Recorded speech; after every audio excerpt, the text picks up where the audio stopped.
पापा कहते हैं बड़ा नाम करेगा, बेटा हमारा ऐसा काम करेगा। ये गाना और ये धुन शायद पहले भी कभी आपने सुना होगा दोस्तों। और ये धुन आज 2024 की एक फिल्म आई है श्रीकांत में सुनने को मिल रहा है। क़यामत से क़यामत तक एक फिल्म आई थी 1988 में, जिसमें आमिर खान ने अभिनय किया था और इस गाने को फिल्माया था पापा कहते हैं बड़ा नाम करेगा, बेटा हमारा ऐसा काम करेगा। और इस गाने को गाया था उदित नारायण साहब ने।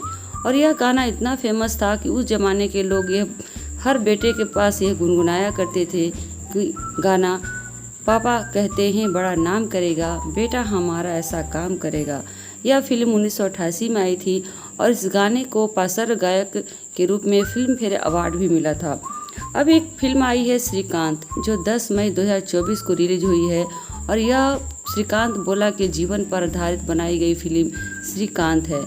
यह एक अंधे व्यक्तित्व के मालिक दृष्टिहीन व्यक्ति की कहानी है, जिस पर 10 मई 2024 की कहानी पर आधारित फिल्म आई है श्रीकांत। यह फिल्म काफ़ी फेमस होने वाली है और सिनेमा घरों में भी काफ़ी देखी जा रही हैं। ये फिल्म तो काफ़ी चर्चित है ही, क्योंकि यह एक पहली फिल्म होगी जो अंधे व्यक्ति पर बनाई गई है। क्या है बोला साहब की ज़िंदगी और उन पर आधारित फिल्म की क्या है कहानी। वैसे तो अभी तक कई फिल्में बायोमेट्रिक आ चुकी हैं, जिनमें पिछले वर्ष भी फिल्म आई थी 2023 में 12वीं फेल, जिससे काफ़ी अवार्ड भी मिल चुके हैं। ऐसे ही फिल्म साधारण सी लगती थी, लेकिन बायोमेट्रिक होने के कारण और प्रेरणा की स्रोत आज के बच्चों के लिए होने के कारण यह फिल्म काफ़ी फेमस हुई और काफ़ी बच्चों के बीच में देखी गई, युवाओं के बीच में देखी गई और काफ़ी पसंद की गई। इससे पहले भी फिल्म आई थी दीपिका पादुकोण की छपाक, जो एक एसिड ग्रसित परिवार पर यानी लड़की पर आधारित थी। इससे भी पहले आई थी ठग। बहुत सारी फिल्में आई थी जो बायोमेट्रिक बनी हैं और काफ़ी चर्चित भी रही है। एक फिल्म आई थी 83 को, वो भी चर्चित रही हैं। तो काफ़ी फिल्में ऐसे हैं जो चर्चित हुई हैं और आज तक इससे काफ़ी लोग सीखने को मिला है। मिल्खा सिंह की फिल्म भी आई थी। तो हम लोग देखते हैं कि जो भी बायोमेट्रिक फिल्में बन रही हैं या बन चुकी हैं, वह काफ़ी प्रेरणादायक रहती हैं और दर्शकों को काफ़ी देखने लायक होती हैं और कभी न कभी हमारे जीवन पर भी आधारित होती है। जो लोग ये फिल्म को देखते हैं अपने लिए कुछ न कुछ अच्छे काम के लिए सेटल कर लेते हैं और सोचते हैं कि अगर कोई व्यक्तित्व का मालिक इस तरह बन सकता है तो मैं क्यों नहीं बन सकता। तो बायोमेट्रिक फिल्म काफ़ी प्रचलित है और आज के जनरेशन में जो भी फिल्में आ रही हैं ज़्यादातर लिखित कहानियों से ज़्यादा जीवित कहानियों पर आधारित हैं और बायोमेट्रिक पर आधारित है फिल्में, जो हम कभी हद तक देखते हैं और उसे पसंद भी करते हैं। 10 मई 2024 को आई फिल्म थी श्रीकांत। यह फिल्म भी श्रीकांत बोला के जीवन पर आधारित है और इस फिल्म के ऊपर जो कहानी बनाई गई है उस कहानी को हम समझेंगे, देखेंगे और क्या है इस कहानी में हमारे लिए प्रेरणा। तो दोस्तों जाइएगा कहीं नहीं, पूरा वीडियो ज़रूर देखिएगा और अगर वीडियो पसंद पड़ता है तभी आप लाइक और सब्सक्राइब शेयर कीजिएगा। मेरे तरफ से कोई ज़बरदस्ती नहीं है कि आप मेरे को सब्सक्राइब कीजिए या लाइक कीजिए। जब पसंद पड़े तो चैनल को आप ग्रो कीजिए, सब्सक्राइब कीजिए, ताकि आने वाली जितने भी बेल आइकन घंटी के द्वारा जो भी वीडियो आप पर जाए, लिंक जाए, आप पर शेयर हो सके। तो दोस्तों चलिए आज हम जानते हैं श्रीकांत बोला पर आधारित पहले फिल्म का डायरेक्शन क्या था और किस तरह इस फिल्म को लाया गया और क्या थी इस फिल्म की कहानी। श्रीकांत बोला की पूरी जीवनी हम आपको सुनाएंगे, लेकिन पहले जान लेते हैं कि यह फिल्म बनने का मकसद क्या था और कौन है इसके निर्देशक और क्या इसमें जो मेहनत लगा और क्या इसमें जो कलाकारों ने काम किया है उसके बारे में पहले हम जानेंगे। क्या इसका मुख्य उद्देश्य रहा है और यह फिल्म कहाँ तक चल सकेगी और यह फिल्म जो अभिनय करने वाले मुख्य जो नायक हैं, हीरो हैं, वे कौन हैं। तो चलिए जानते हैं पूरी फिल्म के बारे में। श्रीकांत फिल्म के निर्देशक तुषार हीरानंदानी हैं और पूरी फिल्म की कहानी जगदीप सिद्ध और सुमित पुरोहित द्वारा लिखी गई है। तो दोस्तों ये कहानी तुषार हीरानंदानी हैं उनके द्वारा निर्देशन की गई है और इस कहानी में जो भी लिखने वाली बात होगी या फिर जो भी श्रीकांत बोला ने बताया होगा उसे जगदीप सिद्ध और सुमित पुरोहित ने ही लिखी और उसको अपने मन से भी कुछ कहानी को बायोमेट्रिक यानी कि कुछ सस्पेंस डालने के लिए भी कहानी अलग से लिखी जाती है। तो वे इस कहानी में इस पात्र को किस तरह सजाना है, क्योंकि A to Z जो भी श्रीकांत बोला ने बताया होगा उस तरह तो कहानी बनी नहीं होगी। कुछ तो इसमें सस्पेंस डाला होगा ताकि दर्शकों को पसंद आए। कुछ प्यार की मीठी चटी कहानी भी रखी होगी, क्योंकि जब तक किसी फिल्म में प्यार नहीं हो, किसी लड़की की एंट्री नहीं हो, कहानी मज़ेदार नहीं बनती। तो कहानी को पूरी तरह मज़ेदार बनाने के लिए इसमें सस्पेंस और इसमें टॉपिक बाई टॉपिक इसमें प्यार मोहब्बत की भी तड़के लगे हैं। तो चलिए इस फिल्म में हम क्या क्या किन किन कलाकारों ने काम किया है और किस तरह फिल्म को गढ़ा गया है, पूरी कहानी जानते हैं। इसमें जो काम किया है मुख्य भूमिका में है राजकुमार राव, प्लस जो ज्योतिका है, अलाया एफ है, शरद केलकर है, सभी ने इन फिल्मों में अभिनय किया है। पूरी फिल्म की तैयारी तो ऐसे अप्रैल महीने में ही हो गई थी, लेकिन इसका रिलीज होने का डेट जो है अच्छी तरह से रखा गया था। वह थी 10 मई की तारीख, अक्षय तृतीया के दिन, जो सकारात्मक समीक्षाओं के साथ इस फिल्म को रिलीज होने का मुख्य उद्देश्य था। सही बायोपिक फिल्मों को थोड़ा ट्रेंड होने के लिए समय तो लगता है, और इस तरह इस फिल्म को भी 10 मई से 10 जून पार कर चुके हैं। अभी तक इसका कलेक्शन कितना है यह कहानी के अंत में मैं बताऊंगी। पूरी कहानी श्रीकांत बोला पर आधारित है, और जो एक अंधे व्यक्तित्व के होते हुए भी संघर्ष करते करते एक बड़े व्यवसायी बन जाते हैं। इसलिए जाहिर है कि उनके जीवन में जितने भी पात्र आए हुए होंगे वे किस तरह संघर्ष करते हुए आगे बढ़े होंगे और किस तरह बोला को बढ़ाए होंगे और किस तरह श्रीकांत बोला ने सबकी मदद ली होगी, सभी पात्र इस फिल्म में भी दर्शाए गए होंगे। तो सो फ्रेंड्स, इस फिल्म के बारे में जानते हैं। इस फिल्म में मुख्य भूमिका में है राजकुमार राव, जिन्होंने श्रीकांत बोला का रोल किया है। पत्नी के रूप में अलाया एफ है, जो श्रीकांत की पत्नी वीरा स्वाति के किरदार में है। अभिनेत्री ज्योतिका जो है 2001 में देखी गई थी फिल्मों के बीच, और उन्होंने अब जाकर 2024 में इस फिल्म में काम किया है, और उन्होंने देविका मालवंडे का रोल निभाया है, जो राजकुमार राव यानी कि श्रीकांत बोला की गुरु के रूप में इसमें निभा रही है किरदार। शरद केलकर जो इनके पार्टनर हैं, बिजनेस पार्टनर है, जिनका फिल्म में नाम है रवि मंथा। जमील खान APJ अब्दुल कलाम बने हुए हैं। एक इसमें कहानी में थोड़ा सा राष्ट्रपति APJ अब्दुल कलाम का भी रोल आया है, और उसका पात्र जमील खान ने निभाया है। श्रीनिवास बिसेट्टी जो है दामोदर बोला है इनके पिता हैं। अनुषा नथुला वेंकटम्मा इन बोला के नाम से इनकी अम्मा हैं। श्रीकांत मन्ना और अर्णव अब्दागिरे, इन्होंने जो है राजकुमार राव के बचपन का रोल किया है, क्योंकि जब बायोपिक फिल्म बन रही है तो उनकी बचपन की कहानी भी इसमें ली गई है। तो बचपन की कहानियों के लिए बाल कलाकारों की जरूरत पड़ती है, तो इसमें बाल कलाकार के रूप में श्रीकांत मन्ना और अर्णव अब्दा को लिया गया है। फिर है भरत जाधव, जो इस फिल्म में मजिस्ट्रेट का रोल कर रहे हैं। श्रीधर मूर्ति SN वेणुगोपाल बने हुए हैं, और सुर्खिया अय्यर विद्या रेड्डी का रोल में है। विनीता वेणुगोपाल कविता मंथा हैं, जो रवि मंथा की पत्नी हैं, और जो है आरव खोत हैं, जो नरेंद्र बोला बनकर रोल कर रहे हैं।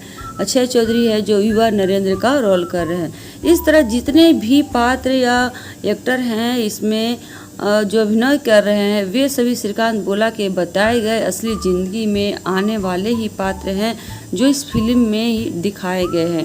श्रीकांत बोला अभी कुछ वालंट कंपनी इंडस्ट्री के मालिक हैं, या यूँ कहें कि वे संस्थापक हैं, इसलिए उनकी जो कहानी है कुछ ज़्यादा ही रोचक है।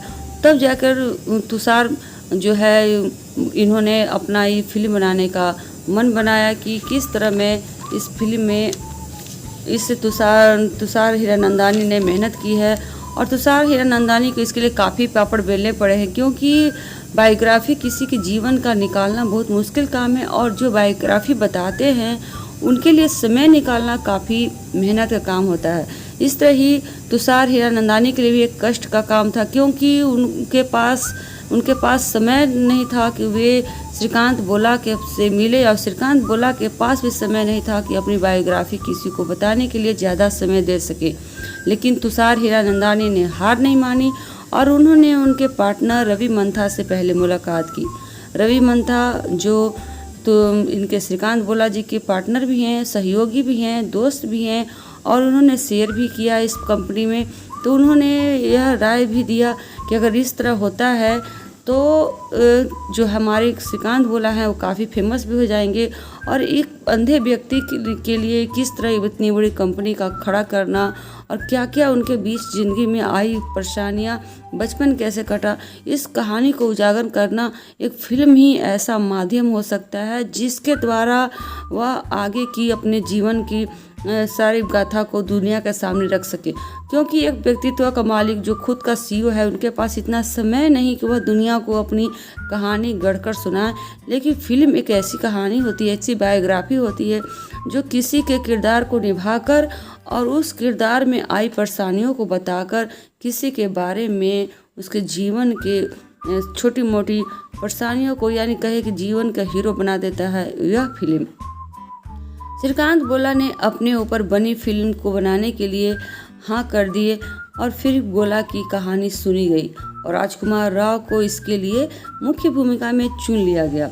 2001 के बाद फिल्मों में नजर आई ज्योतिका, जो बोला की गुरु के रूप में थी, उनकी भी इसमें काफ़ी मदद ली गई है। राजकुमार राव ने इसके लिए सुबह से शाम तक विशेष लेंस भी लगवाए हैं फिल्म के अंदर और कई घंटों तक वह फिल्म जब कर रहे होते थे तो अंधे व्यक्तियों के साथ भी अपना समय बिताते थे ताकि उनके जैसा वे बोल सकें, उनके जैसा आंखों को अपना एक्शन मिला सकें ताकि फिल्म में जान आ सके। इस फिल्म की फोटोग्राफी 2022 में शुरू हो गई थी और फिल्म का फिल्मांकन जो है जनवरी 2023 में समाप्ति हो गया था। यह फिल्म संपूर्ण समावेशी है। इसमें लगभग 70 से अधिक विकलांग व्यक्तियों ने अभिनय किया है। इस फिल्म के प्रमोशन के लिए काफ़ी मेहनत भी की गई है, जिसमें राजकुमार राव की कलाकारी को देखने के लिए, उनको पसंद करने के लिए उन्होंने कई जगह अपने विज्ञापन अपने फिल्म का प्रचार किया है। राव ने स्वर्णिम विश्वविद्यालय का दौरा किया, वहाँ अपनी फिल्म का प्रचार किया। नेत्रहीन लोगों के कार्यक्रम में भाग लिया है जहाँ पर उन्होंने अपने फिल्म का प्रमोशन किया है। मुंबई के द विक्टोरिया मेमोरियल स्कूल में असल में श्रीकांत ने वहाँ पर भी राजकुमार राव ने भाग लिया, जहाँ पर श्रीकांत बोला सचमुच में वहाँ पहले से थे और राजकुमार राव भी उनके साथ इस कार्यक्रम में भाग ले रहे थे जो अंधे व्यक्तियों या अंधो संस्था के लिए पैसा इकट्ठा करती है। मशहूर सॉन्ग पापा कहते हैं मेरा बड़ा नाम करेगा, इस फिल्म को मुंबई के सेंट एंड्रयूज कॉलेज में एक कार्यक्रम में आमिर खान और उदित नारायण की उपस्थिति में लॉन्च किया गया था। पूरी फिल्म में साउंड ट्रैक के रूप में पापा कहते हैं बड़ा नाम करेगा और उदित नारायण द्वारा गाया गीत को गुनगुनाने का रोमांटिक ट्रैक बनाया गया है जो फिल्म में भावनात्मक अपील को बढ़ाता है।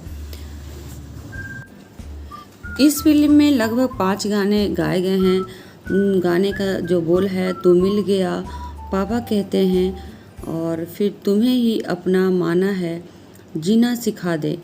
यह गाना जीना सिखा दे 2 बार दोहराया गया है। फिल्मों की रिलीज जब हुई थी 10 मई 2024 को, तो विशेष विकलांगों के लिए यह सिनेमा घरों में रिलीज हुई थी और विकलांगों के लिए खासकर व्हील चेयर का व्यवस्था भी सभी सिनेमा घरों में किया गया था, क्योंकि विशेषकर विकलांगों या दिव्यांगों के लिए यह जो बनाया गया था फिल्म उनके लिए खास था, क्योंकि उनके प्रेरणा का स्रोत यह फिल्म बन सकती है। फिल्म मिला जुला के एक प्रेरणादायक फिल्म भी है और राजकुमार राव के लिए काफ़ी अच्छा रोल करने का जो उनको सराहा गया है, उनको मौका मिला है कि उन्होंने इस अंधे व्यक्तित्व को पूरी तरह से पूरा जागृत कर दिया है, पूरी तरह से जान डाल दी है ताकि उन्हें लगे नहीं कि कोई दूसरा श्रीकांत बोला है। बस उनको लगता है कि बस पहले वाले ही श्रीकांत बोला है जिनके जीवन पर यह कहानी आधारित है। सिर्फ उनका शक्ल चेंज है, लेकिन और बाकी सब जितने रोल हैं श्रीकांत बोला पर आधारित है। वही बोलचाल, वही चाल ढाल और वही परेशानी, वही सब कुछ श्रीकांत बोला के जीवनी पर आधारित राजकुमार राव द्वारा दिखाया गया है। अभी तक बॉलीवुड हंगामा, times of India, India today, rediff.com, news 18, first post सभी के सीईओ ने, किसी के कर्मचारियों ने इसे अच्छी खासी रेटिंग दी है। लेकिन दोस्तों यह फिल्म में सबसे बढ़कर कहानी है कि यह एक अंधे व्यक्तित्व पर आधारित कहानी है। ये तो थी फिल्म की बात, लेकिन दोस्तों जिनके ऊपर कहानी बनी है उनकी बायोग्राफी क्या है, उनके बारे में हम कुछ इस फिल्म के लास्ट में जानेंगे, इस वीडियो के लास्ट में, क्योंकि असल कहानी तो उनके ऊपर बनी है जो अभी जीवित हैं, और उनके ऊपर यह कहानी किस तरह बनी है और कहाँ के हैं, वे कहाँ रहते हैं, उन्होंने कहाँ पढ़ाई की है, कहाँ उनकी जीवन की आधी समय कटी और वो अब वे क्या कर रहे हैं, क्यों बने हमारे प्रेरणा के स्रोत, और क्यों फिल्मों के लिए खासकर तुषार हीरानंदानी ने उनको चुना, कि उन्हें क्या लगा कि यह फिल्म बनाने पर हिट होगी या फिर इस फिल्म के बनाने पर उन्हें अच्छी खासी कमाई की जा सकती है या बॉलीवुड में उनका एक पहचान बन सकता है। बहुत सारे कारण होंगे इस फिल्म को बनाने के लिए। तुषार हीरानंदानी ने क्यों इस फिल्म को बनाने का मन बनाया। कहते हैं कि तुषार हीरानंदानी की पत्नी एक दिन इस फिल्म के बारे में, श्रीकांत बोला के बारे में कुछ पढ़ रही थी, तो उसी समय उनकी पत्नी ने ये कहा कि क्यों ना आप इस तो जो है हमारे श्रीकांत बोला, इन पर एक फ़िल्म बनाया जाए, छोटी मोटी मूवी बनाई जाए, ताकि उनके बारे में आज जिस प्रकार हम पेपर में पढ़ रहे हैं उनके बारे में दुनिया जाने, फिल्म के माध्यम से दुनिया जाने कि एक दिव्यांग व्यक्ति भी कुछ कर सकता है। ऐसा नहीं कि एक अंधा व्यक्ति सिर्फ अपने लिए कुछ कर सकता है, नहीं, वह देश दुनिया के लिए भी कुछ अलग कर सकता है। और इसके लिए हर दिव्यांगों को शिक्षा मिलेगी, हर अच्छे व्यक्तियों को शिक्षा मिलेगी जो इस क्षेत्र से जुड़े हुए हैं, जिन्होंने मन में हार बना ली है, उनके लिए भी प्रेरणा स्रोत होगी यह कहानी श्रीकांत बोला की फिल्म। तो दोस्तों चलिए श्रीकांत बोला के बारे में कुछ जान लेते हैं, जो बचपन से ही ब्लाइंड थे, यूँ कहें कि वे दृष्टिबाधित थे, और उन्हें माता पिता कभी नहीं चाहते थे कि उनका बच्चा ये कोई अच्छा काम कर ही लेगा या करने के लिए कोई मन बना लेगा। वे चाहते थे बस एक अंधा व्यक्ति है, गांव में ही रहे और गांव में ही उसका जीवन पढ़े बढ़े। लेकिन किस तरह उन्होंने संघर्ष कर आगे अपने जीवन को बढ़ाया, और इस कहानी में पूरी तरह राजकुमार राव ने किस तरह अपने मन को इस ढाला इस कहानी में। पूरी कहानी हम श्रीकांत बोला की बायोग्राफी अलग से जानते हैं। श्रीकांत बोला का जन्म 7 जुलाई 1991 को आंध्र प्रदेश के मछलीपट्टनम के सीतारामपुर में एक तेलुगु भावी परिवार में हुआ था। उनकी पूरी फैमिली ज्वाइंट थी, उसमें चाचा दादा दादी सारे परिवार थे और साथ में चचेरे भाई बहन भी थे। जब बोला का जन्म हुआ था तो काफ़ी खुशियों का माहौल था, क्योंकि घर के वे बड़े बेटे थे। लेकिन जैसे ही डॉक्टर ने या फिर कहिए कि कुछ दिनों बाद जब लोगों को मालूम चला कि बोला दृष्टिहीन है, क्योंकि उनके सामने कोई भी वस्तु रखने पर वह उस पर कोई प्रतिक्रिया नहीं दिखाते थे, लोगों को शक हुआ कि हो न हो बोला पूरी तरह से अंधे हैं। तब घर में ऐसा माहौल छाया कि लोगों को लगा कि इनके यहाँ तो बेटा सिर्फ नाम मात्र का है, यह तो बहुत बड़ा बोझ आ गया है इनके पिता के ऊपर, क्योंकि खुद गरीब वर्ग के परिवार जो साल में वे 50-60 हज़ार महीना भी नहीं कमा पाते थे। वे 1 वर्ष की आमदनी में क्या इस बोला को कैसे पार करेंगे, कैसे पढ़ाई लिखाई करवाएंगे, या फिर कैसे इनके मृत्यु के बाद या बोला का परवरिश कौन करेगा, यह परिवार के लिए बोझ था। कई लोगों ने यह भी राय दिया कि इसे आप ख़त्म कर दो, और इसके लिए आप आज अफसोस करोगे तो कल इसके लिए बहुत कष्ट के दिन होंगे, इसलिए बोला को ख़त्म कर दिया जाए। लेकिन पिता एक ही किसान थे और वह जानते थे कि मैं ऐसा पाप नहीं कर सकता, लेकिन जो भी होगा देखा जाएगा। तो बोला जैसे तैसे बड़े हो रहे थे, भाई बहनों के साथ खेलने कूदने लगे थे। वह अपने आंगन घर के अपने पिता माता की आवाज़ को सुनते थे और भाई बहनों के साथ खेलते भी थे। अच्छी खासी उन्होंने अपनी जगह की पहचान बना ली थी। वह जिस तरह भी चलते थे उस जगह को वह नाप लेते थे कि वह मेरे लिए इतना सूटेबल होगा, और वहाँ पर वो अपने जगह को फिर दोबारा देखते, दोबारा चलते। तो बचपन से ही वे कुछ अलग ढंग के व्यक्तित्व थे। वे जानते थे कि जिस रास्ते से वे जा रहे हैं उस रास्ते को वह समझ लेते थे कि यह रास्ता कितना गड्ढा है, कितना घास है, कितना कीचड़ है और कितनी चौड़ाई है, कितनी लंबाई है। वह इस तरह नाप लिया करते थे। 6 वर्ष की जब उम्र हुई तो वे सभी बच्चों की तरह अपने भाई बहनों के साथ पढ़ने जाने लगे। पढ़ने के लिए माता पिता खुश थे, चलो बच्चा पढ़ने में तो कुछ तेज है। वही रास्ता कच्ची रोड था जहाँ पर आज भी हम देखते हैं कि जहाँ गांव था उसमें के समय में 1991 में गांव और पगडंडियाँ कच्ची हुआ करती थी। तो बोला अपने भाई बहनों के साथ 5-6 किलोमीटर की दूरी पर पढ़ने जाया करते थे। इस बीच में उन्हें काफ़ी गड्ढे मिलते थे, कीचड़ मिलते थे और काफ़ी दिक्कतों का सामना करना पड़ता था। कभी बारिश, कभी गर्मी, कभी जाड़ा। सभी भाई बहनों के साथ उन्हें किसी तरह ले जाया जाता था।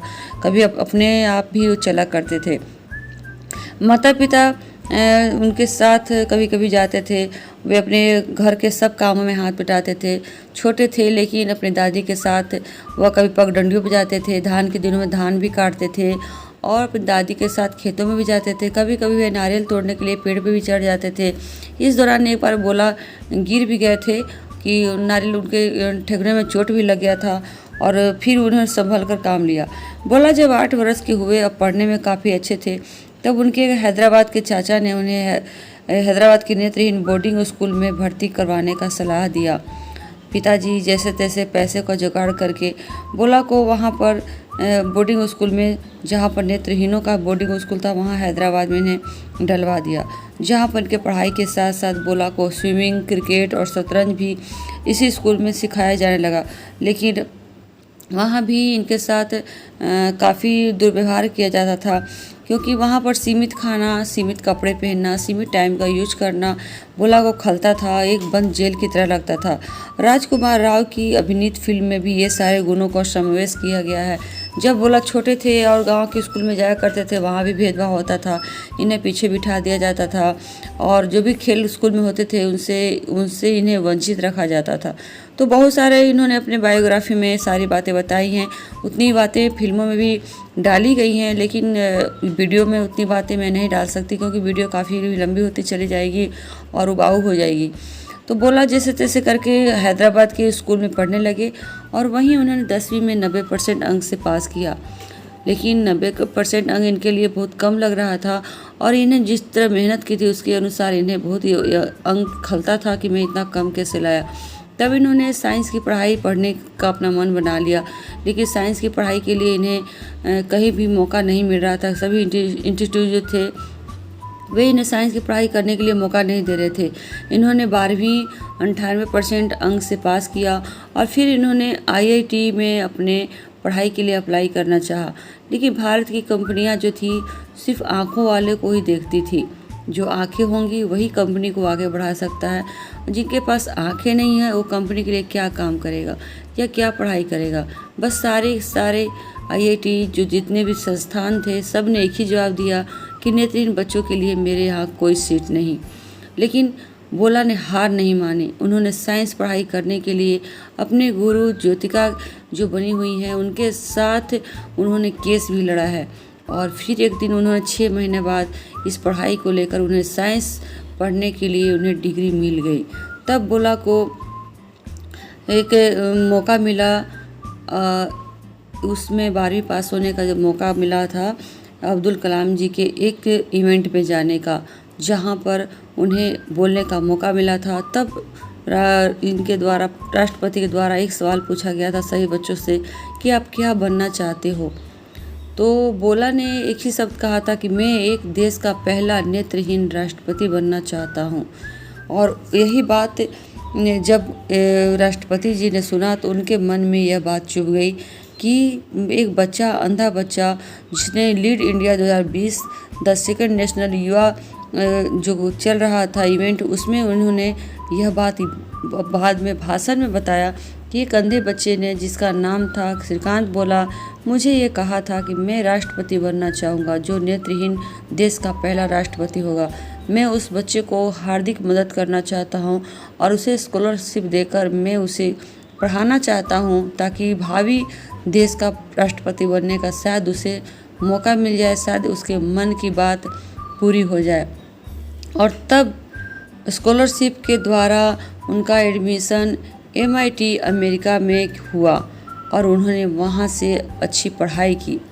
बोला फिर भारत लौट गए और भारत लौटने के बाद इन्होंने सोच बना लिया कि मैं किसी के पास काम खोजने नहीं जाऊँगा, क्योंकि यहाँ की कंपनियाँ आँख वालों को ही चाहती है, बिना आँख वालों को तो मुझे कोई काम नहीं मिलेगा। इसलिए बोला ने अपने लिए कंपनी खोलना चाहा। बोला भारत के लिए क्रिकेट भी खेलते थे, राष्ट्रीय शतरंज के भी खिलाड़ी रह चुके थे। ये बात जो थी इनके लिए बहुत अच्छी थी कि MIT में पढ़ाई करने के बाद जब श्रीकांत हैदराबाद आए और खुद का जब अपनी कंपनी खोला तो इन्होंने इसके लिए स्टार्टअप के लिए 10 लाख रुपए खर्च भी किया है। इसमें इनके साथ इनके दोस्त थे रवि मंथा, जो इनको भरपूर साथ दे रहे थे। इन्होंने अपनी कंपनी का नाम रखा बोलेंट इंडस्ट्री, जो एक बंद रूम में था, और इसमें इन्होंने सबसे बड़ा खूबी था कि इन्होंने विकलांग लोगों को ही रखा था। इनकी कंपनी इको फ्रेंडली प्रोडक्ट बनाती है और पर्यावरण संबंधी कार्य करती है, और इनके कंपनी के सभी वर्कर्स किसी न किसी रूप में विकलांग या दिव्यांग है। अब इनकी कंपनी 5 मैन्युफैक्चरिंग यूनिट में स्थित है। इस कंपनी में रतन टाटा जैसे उद्योगपति ने भी अपना निवेश किया है। आज श्रीकांत बोला कि कंपनी की मार्केट वैल्यू $50 मिलियन है, और वहीं उनकी खुद की नेट वर्थ 50 करोड़ रुपए के आसपास है। कड़ी मेहनत और पढ़ाई के दम पर ही बोला कैरियर को सजाने में सफल रहे हैं। बोला कहते भी हैं कि मैं अंधा था, लेकिन मैंने कभी अंधेपन का अपना शिकार नहीं होने दिया अपने मन को। मैंने बस यही सोचा कि मैं अंधा नहीं हूँ, मैं एक संघर्षशील व्यक्तित्व हूँ जिसे मुझे कुछ करना है। और इन सीख दिया इनको ज़माने ने। भगवान का सिर्फ इतना ही वे शुक्रगुजार करते हैं कि वे जो भी है उनके सब भगवान का दिया हुआ है, और जो भी उनके जीवन में साथी या जो भी उनके परिवार या जो भी गुरु मिले वे सभी ईमानदार थे, वे सभी इनके लिए सजन थे, और जो भी उनको करना चाहा, जब भी उन्होंने करना चाहा, वे इनके साथ खड़े रहे। और इस बच्चे ने अपने गरीब माता पिता को अपना नाम दिया, क्योंकि एक गरीब माता पिता तो यही चाहते थे कि मेरा बोला कुछ नहीं कर पाएगा, मुख्य रूप से थोड़ा बहुत पढ़कर गांव में ही खेती करेगा। लेकिन श्रीकांत बोला ने आज अपने माँ बाप को यह बता दिया कि आपका बच्चा सबसे अच्छा है। हिंदी बायोपिक फिल्म श्रीकांत बोला उद्यमी श्रीकांत बोला की कहानी हूबहू बनाई गई है। इनकी कंपनी पर्यावरण अनुकूल उत्पाद बनाने में रोजगार देने के लिए स्थापित की गई है। श्रीकांत बोला MIT के पहले विदेशी छात्र थे जो नेत्रहीन थे, और वे कंपनी के पहले संस्थापक हैं जो नेत्रहीन हैं। वे बॉलीवुड के पहले फिल्म के बायोपिक किरदार हैं जो नेत्रहीन हैं, तो पहले ही सब चीज़ में नेत्रहीन हैं। बोला को कभी किसी इनाम या किसी पुरस्कार की ज़रूरत नहीं पड़ती, और उन्होंने कभी भी पुरस्कार लेने के लिए अपने आप को प्रेरित नहीं किया। वे कहते हैं संघर्ष मेरा काम था, मैं दूसरों को दिखाने के लिए संघर्ष नहीं करता, मैं तो अपने आप को कमी न महसूस हो इसके लिए संघर्ष करता हूँ कि मैं किसी से कम नहीं हूँ। ये पहले बोलेंट इंडस्ट्री के CEO हैं जो अंधे हैं। इनकी कंपनी फोर्ब्स एशिया के 30 में शामिल थी। राजकुमार राव श्रीकांत से काफ़ी प्रभावित और भावुक भी हुए थे जब इनकी कहानी उन्होंने सुनी थी। राजकुमार राव ने महसूस किया कि सचमुच जीवन कभी नकारात्मक सोच से नहीं जीना चाहिए, कभी भी हार नहीं मानना चाहिए। अगर आप लगातार प्रयास करते रहें तो आप भी विजेता के रूप में अपने आप को दुनिया के सामने खड़े कर सकते हैं। श्रीकांत बोला कि मन के क्या विचार हैं, या इन्होंने अपने एक फोर्ब्स कंपनी में ली गई इंटरव्यू में इन्होंने क्या क्या कहा है, चलिए आज आपके साथ ही मैं शेयर करती हूँ। इन्होंने कहा था कि मैं बचपन से सुंदर था, लेकिन कभी भी न देखना मेरे लिए साफ था। लोग मेरे माता पिता पर कटाक्ष करते थे, मुझे अपने गांव में रहना पड़ता था, और लोग कहते थे कि यह बोला अपने माता पिता के लिए बोझ है। मैं गांव से 5-6 किलोमीटर दूर भाई बहनों के साथ मिट्टी के रास्ते से होकर पढ़ने जाता था, और रास्ते में काफ़ी गड्ढे होते थे, काफ़ी कीचड़ होते थे, और काफ़ी घर घास होते थे।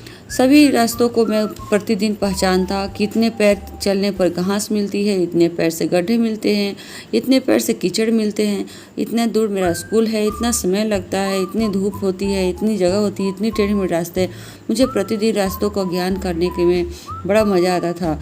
पिता के साथ खेतों में काम भी करता था, नारियल के पेड़ों पर भी चढ़ता था। एक बार गिरने पर मेरा टखना भी टूटा, लेकिन फिर मैं ठीक हो गया।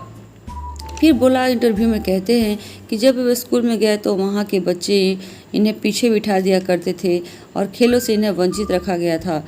मैं अकेला था था, मुझे कभी भी सहारा या साथ नहीं मिला। मुझे खेल और दोस्ती सभी से दूर रखा गया, जिसके लिए मुझे आज भी खलता है कि मैंने जीवन में कभी कोई अच्छा दोस्त नहीं बनाया जो मेरे बचपन में खेलने में मेरी सहायता करे, क्योंकि मैं एक अंधा था। फिर जब अंधों के स्कूल में मैं गया तो वहाँ से अपने को अपनों जैसा साथी मिलने की खुशी तो मिली, लेकिन बोर्डिंग विद्यालय के बंधन भी जेल की तरह थे। थोड़ा खाना, नियमित नहाना, पहनना और मनमुटाव रूप में रहना, सब कुछ वो मन मुताबिक नहीं कुछ भी मिलता था। सब बंधन के रूप में, जेल के रूप में रखा जाने लगा था।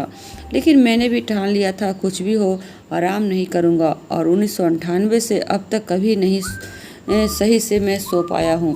वे अपने आप कहते हैं कि मैं अपने स्कूल को 2 साल के लिए लीडर भी रह चुका हूँ अपने स्कूल में, जहाँ मैं साफ बिस्तर, स्वच्छ खाना, पढ़ाई के लिए अच्छे माहौल के लिए मैंने लड़ाई लड़ी है। साइंस की पढ़ाई के लिए केस तक लड़ा है और विदेशों में MIT भी किया है। 2012 में बोलेंट कंपनी खोली और रवि मंथा को मैंने पार्टनर रखा। इन्होंने अपना प्रेरणा स्रोत एप्पल के संस्थापक स्टीव जॉब्स को बनाया और उन्हीं के रास्ते कदम पर ये चलते रहे। ये एक व्यवहारिक व्यवसायी हैं जो काम के प्रति जुनूनी हैं और काम पहले, उसके बाद सब कुछ। साथ में मैं भावुक और उदार भी हूँ। मैं हमेशा हर दिन बेहतर चीज़ों के लिए लक्ष्य रखता हूँ। बोला आगे कहते हैं कि मुझे यकीन भी नहीं हुआ था कि मैं किसी फिल्म में जाने लायक हूँ या मेरे ऊपर कोई फिल्म बनेगी या मैं किसी फिल्म के लायक हूँ। बस मैं तो यही सोचता हूँ कि मैंने आज तक जो भी मेहनत किया है अपने लिए किया है और मैं किसी से कम नहीं हूँ। बस मुझे मेहनत करते हुए आगे बढ़ना है। अब जब फिल्म आ ही गई है तो बोला का वही पुराना सपना अधूरा है कि वे भारत के नेत्रहीन राष्ट्रपति बने। इसके लिए कोई भी प्रतिकूलता उनके उत्साह को कम नहीं कर सकती।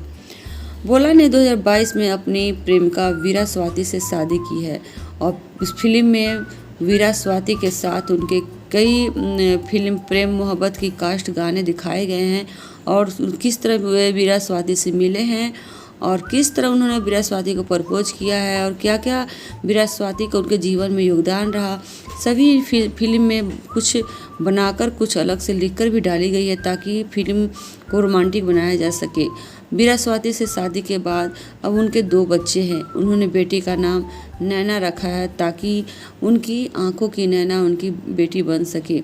तो दोस्तों ये थी इनकी बायोपिक यानी कि बायोग्राफी जो पूरी तरह फिल्म पर में दिखाई गई है। राजकुमार राव द्वारा इसमें रोल किया गया है। हीरा नंदानी ने इसे भरपूर इसमें रोमांटिक रोल भी डाला है।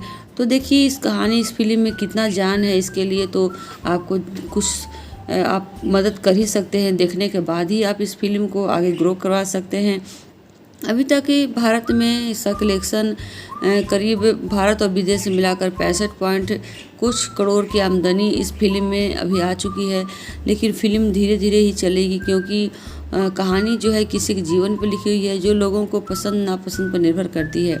अलग से कहानी और मारधार तो है नहीं, बस सीधी सी कहानी है। किसी की संघर्ष की कहानी, किसी की प्रेरणा की कहानी और किसी तरह एक नेत्रहीन बच्चे की आगे बढ़ने की कहानी। राजकुमार राव ने इसमें अपनी जान डाल दी है। बस देखना है आपको, सीखना है आपको। तो दोस्तों कैसी लगी बायोग्राफी और कैसी लगी फिल्म के छोटे मोटे कमेंट? तो अच्छे हैं तो अगर अच्छी लगती है तो ज़रूर जाइए सिनेमाघरों में और देखिए श्रीकांत बोला की बायोग्राफी।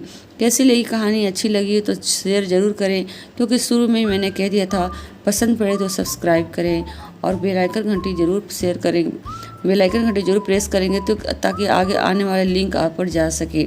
तो दोस्तों देखिए पूरी फिल्म और हमें भी बताइए, कमेंट ज़रूर कीजिए ताकि मोटिवेट होने का मुझे मौका मिले। धन्यवाद।